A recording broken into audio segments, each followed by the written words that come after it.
আওয়ামী লীগের সব ধরনের রাজনৈতিক কর্মকাণ্ড এবং প্রচারণা নিষিদ্ধ হওয়ার পর থেকে বিভিন্ন পর্যায় থেকে নানান ধরনের কথাবার্তা চলছে। আওয়ামী লীগের নানান পর্যায়ের অপরাধের সঙ্গে প্রকৃত যারা অপরাধী তাদের সুষ্ঠু বিচারের মাধ্যমে শাস্তি নিশ্চিত করা হোক, সেটিও নিশ্চয়ই আমি আর সবার মতন নিঃসন্দেহে চাই। এবং নিষিদ্ধ হয়েছে সরকারের নির্বাহী আদেশে, সে প্রসঙ্গেও কিছু বলার নেই। কিন্তু একটি প্রশ্ন খুবই যৌক্তিকতার সঙ্গে তুলতে চাই। জাতিসংঘ যে প্রতিবেদনটি দিয়েছে অভ্যুত্থানকে কেন্দ্র করে যে মানুষগুলো নিহত হয়েছেন তার উপর ভিত্তি করে আর যা যা তারা বলেছেন সে অনুযায়ী কি সব করা হচ্ছে? যে কোনো রাজনৈতিক দল নিষিদ্ধ করার ক্ষেত্রে কি বলেছিল জাতিসংঘ, সেটি কি ফলো করা হয়েছে? এই কথাগুলো এই কারণে বলছি যে আওয়ামী লীগের বিচারের ক্ষেত্রে জাতিসংঘের এই প্রতিবেদনটিকে খুবই গুরুত্বের সঙ্গে আন্তর্জাতিক মানদণ্ড অনুযায়ী গ্রহণ করা হয় বা রেফারেন্স দেওয়া হয় সবসময় সরকারের বিভিন্ন পর্যায় থেকে। এবং যারই ধারাবাহিকতায় সোমবারও একটি অনুষ্ঠানে জাতিসংঘের এই প্রতিবেদনের রেফারেন্স দিয়েছেন প্রধান উপদেষ্টা প্রেস সচিব মিস্টার শফিকুল আলম আওয়ামী লীগের বিচারের ক্ষেত্রে। অনুষ্ঠানে সাংবাদিকদের পক্ষ থেকে একটি প্রশ্ন ছিল যে আওয়ামী লীগ নিষিদ্ধ হয়েছে, তাহলে 14 দলের কী হবে? 14 দল তাদের সাথে ছিল। এমন প্রশ্নের জবাবে প্রেস সচিব মিস্টার শফিকুল আলম বলছেন, জাতিসংঘের তথ্য অনুসন্ধানী দলের প্রতিবেদনে স্পষ্টভাবে আওয়ামী লীগের কথা বলা হয়েছে। সেখানে শেখ হাসিনার ভূমিকার বারবার স্পষ্ট হয়েছে, 14 দলের অন্য দলগুলোর কথা সেভাবে আসেনি। কথা সত্য, যারা এই প্রতিবেদনটি পড়েছেন দেখেছেন, একথা অনস্বীকার্য। প্রেস সচিব যা যা বলেছেন সব ঠিক আছে, কিন্তু বাকিটা তিনি কেন বলেন না? রাজনৈতিক দলের কর্মকাণ্ড বা রাজনৈতিক দল নিষিদ্ধ হওয়ার প্রসঙ্গে জাতিসংঘে সেখানে কি বলেছে? প্রতিবেদনের শেষাংশে একেবারে স্পষ্টভাবে বিশেষ গুরুত্বের সঙ্গে এক্ষেত্রে জাতিসংঘ যেটি বলছে তা হচ্ছে এই refrain from political party bans that would undermine a return to a genuine multi-party democracy and effectively disenfranchise a large part of the Bangladeshi electorate। অর্থাৎ রাজনৈতিক দলের উপরে এমন কোনো নিষেধাজ্ঞা থেকে বিরত থাকতে হবে যা প্রকৃত বহুদলীয় গণতন্ত্রের প্রত্যাবর্তনকে ক্ষতিগ্রস্ত করবে এবং বাংলাদেশি ভোটারদের একটি বৃহৎ অংশকে কার্যকরভাবে ভোটাধিকার থেকে বঞ্চিত করবে। এখানে কি আর কোনো ব্যাখ্যার প্রয়োজন আছে? জাতিসংঘের কতটুকু প্রতিবেদনের সুপারিশের কতটুকু সরকার ফলো করছে অথবা করছে না? এমনকি এই প্রতিবেদনে আওয়ামী লীগের নৃশংসতা, আওয়ামী লীগের সহিংসতা, পুলিশের যে অত্যাচার নির্যাতন, সেগুলোর পাশাপাশি আর কি বলা ছিল 5 আগস্ট শেখ হাসিনা পালিয়ে গেছেন, তারপর 5 থেকে 15 আগস্ট যেসব মানবাধিকার লঙ্ঘনের ঘটনা ঘটেছে সেগুলোর তদন্তের সুপারিশ করেছে জাতিসংঘের মানবাধিকার বিষয়ক হাই কমিশন। তারা বলছে পুলিশের তথ্য অনুযায়ী দেশের 639টি থানার মধ্যে 450টিতে ভাঙচুর বা হামলা হয়েছে। 5 আগস্টের পর থেকে উন্মত্ত জনতা আওয়ামী লীগের নেতাকর্মী ও তাদের কার্যালয়গুলোতে হামলা চালায়। OHCHR অর্থাৎ মানবাধিকার বিষয়ক হাই কমিশন যেসব তথ্য পেয়েছে সেই অনুযায়ী কিছু ক্ষেত্রে বিএনপি ও জামায়াতে ইসলামী সমর্থকরা এসব হামলায় জড়িত ছিল।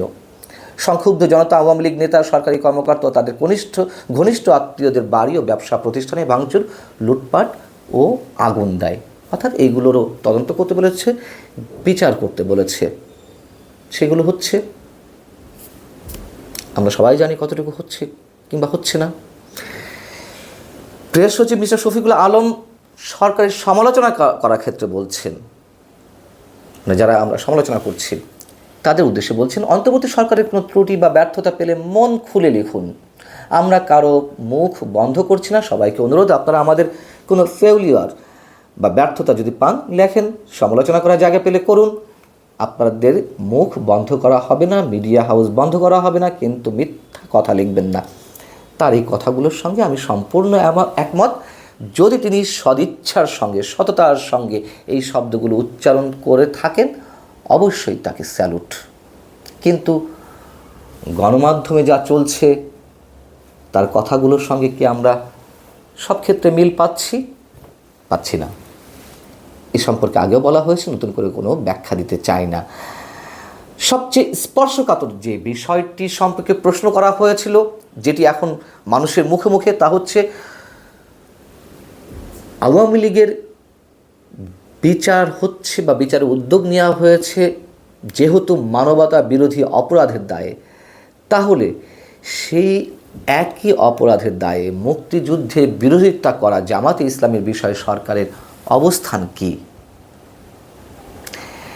এ বিষয়ে খুবই চমৎকার একটি বক্তব্য দিয়েছেন শফিকুল আলম। তিনি বলছেন যে এ বিষয়ে তো 2012 সালে আওয়ামী লীগ অ্যাকশন নিয়েছে, 71-এর পরে তাদের মানে জামাত ইসলামীকে ব্যান করা হয়েছে, নিষিদ্ধ করা হয়েছে, অতএব আর কি? তাহলে আমরা কি প্রশ্ন করতে পারি আওয়ামী লীগের সময় আন্তর্জাতিক অপরাধ ট্রাইব্যুনালে যে বিচারগুলো হয়েছে তাহলে ঠিক হয়েছে অথবা ঠিক হয়েছে কিনা? যদি ঠিক হয়ে থাকে তাহলে সেই আদালতের আসামি পক্ষের আইনজীবী অর্থাৎ মানবতা বিরোধী অপরাধের দায়ে অভিযুক্ত যে আসামিরা ছিলেন তাদের পক্ষের প্রায় সব মামলার আইনজীবী ছিলেন অ্যাডভোকেট তাজুল ইসলাম। তাকে কিভাবে এই আদালতেরই চিফ প্রসিকিউটর নিয়োগ করা হয়? সেখানে তো মানবতা বিরোধী অপরাধের দায়ে অভিযুক্ত আরও অনেকের বিচার চলমান। তাদের আইনজীবী হওয়া সত্ত্বেও তাজুল ইসলামকে কেন সেই আদালতে রাষ্ট্রপক্ষের আইনজীবী নিয়োগ করা হলো? মানবতা বিরোধী অপরাধের দায়ে আওয়ামী লীগের বিচার হবে, কিন্তু আমাদের মহান মুক্তিযুদ্ধের সময় মানবতা বিরোধী অপরাধের দায়ে জামাতের বিচার হবে না, এটা কেমন কথা? এবং সেই প্রশ্ন জোরেশোরে বিভিন্ন জায়গা থেকে উঠছে। জামাতের বেলায় সরকার চুপ করে থাকবে, সেটা কেমন হয়ে যায় না? অনেক প্রশ্ন তো ওঠে। সেই জায়গা থেকে শফিকুল আলম যে প্রশ্নের উত্তর দিয়েছেন তার আরও একটি অংশ আছে বেশ মজার। তিনি বলছেন অন্তর্বর্তী সরকার এ বিষয়ে অবস্থান নিয়েছে। কি অবস্থান নিয়েছে?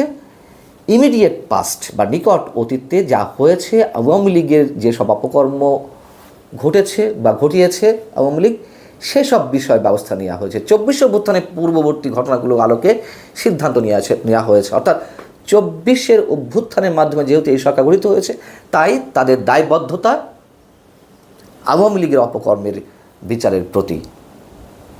ঠিক তো? তাহলে সমগ্র বাংলাদেশ এই সরকার ধারণ করে না, সমগ্র বাংলাদেশের সংকট সমস্যা এই সরকার গ্রহণ করে না, শুধু আওয়ামী লীগের বিচার করতে এসেছে। আচ্ছা, এত কথা বাদ দিই। যদি তাই হয়ে থাকে, আওয়ামী লীগের বিষয়টি তাদের কাছে সবচেয়ে বেশি প্রাধান্য হয়ে থাকে, তাহলে করিডোর ইস্যুতে মিয়ানমারের উদ্দেশ্যে যে কথিত মানবিক করিডোর, সে বিষয়ে সরকার প্রাথমিকভাবে নীতিগত সিদ্ধান্ত নিয়েছে কেন যে করিডোর দেওয়া হবে? শফিকুল আলম আসলে স্ববিরোধিতা করছেন, এটি মনে হয়। জামাতের সময় বলেছেন যে জামাতের বিষয়ে যে প্রশ্ন ছিল সেক্ষেত্রে তিনি বলছেন আমার কিছু বলার নেই। আর কেন, কোন ক্ষেত্রে বলছেন? তিনি বলছেন যে 71 নিয়ে আমরা অনেক স্টেটমেন্ট দিয়েছি, নতুন করে কিছু বলতে চাই না, 71 আমরা পুরোপুরি ধারণ করি। মানে বিষয়টা হচ্ছে আমি আপনাকে শ্রদ্ধা করি, কিন্তু আপনাকে অশ্রদ্ধা করার মতন, অসম্মান করার মতন যাবতীয় সব কাজকর্ম আমি করে যাচ্ছি, আপনার ক্ষতি করার জন্য আমি সব কাজ করে যাচ্ছি, কিন্তু আমি মুখে বলছি আমি শ্রদ্ধা করি। 71-কে ধারণ তিনি করেন, কিন্তু 71-এর বিষয়ে যে অমীমাংসিত বিষয়গুলো সেগুলো নিয়ে তিনি কিছু বলতে চান না। বলছেন যে অনেক কিছু বলেছি, জামাত প্রসঙ্গে আসলে কিছু তার বলার বা সরকারের বলার সাহস নেই। কেন নেই সেই প্রশ্নটি মোটামুটি আমরা জানি, এই উত্তরটি। এবং একটি কথা দিয়ে শেষ করি, আওয়ামী লীগ তিনটি নির্বাচন প্রহসনের মাধ্যমে করেছে, এটি তো নতুন করে ব্যাখ্যা কিছু নেই। 2014, 24 এবং 18 নির্বাচনে বিএনপি অংশগ্রহণ করেছিল। 2024 এবং 14 আওয়ামী লীগ বলার চেষ্টা করে যে বিএনপি তো আসেনি, আমরা কি করব? আর বিএনপি 18 নির্বাচনে গিয়েছিল, তারপরেও যে ভয়ঙ্কর একটা নাটকীয় খেলা হয়েছে, প্রহসন হয়েছে, সে সম্পর্কেও আমরা জানি।